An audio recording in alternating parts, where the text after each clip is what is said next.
I believe in manifestation, but I don't think we have to go look for it. What I have observed is this.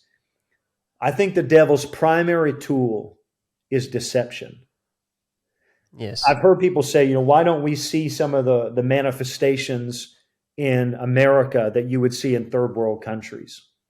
Well, I think we've been educated out of spiritual things is one component. But I think the other thing is because the Western world has become so analytical, we've become mind driven. We're too smart to be spiritual. I think because of that, uh, we are not as open to those spiritual things. And knowing that, I think that the enemy's primary tactic has become deception. And Mm. so it's a deception of the mind. Now, I know when we use the word deception in an apostolic context, we're often talking about a deception that leads you away from truth in terms of the new birth, the oneness of God, holiness. And while that's true, bring this into the context of this conversation.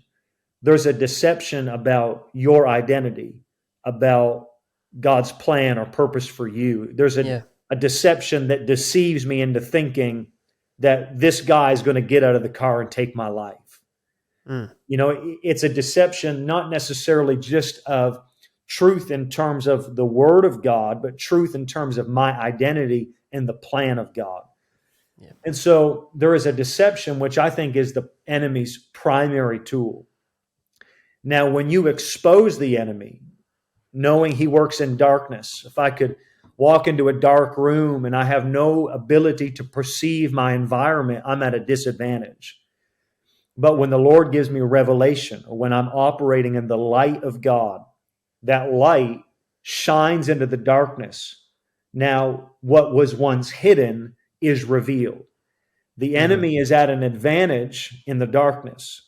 But when that light exposes him, he can no longer operate in deception because I've exposed him.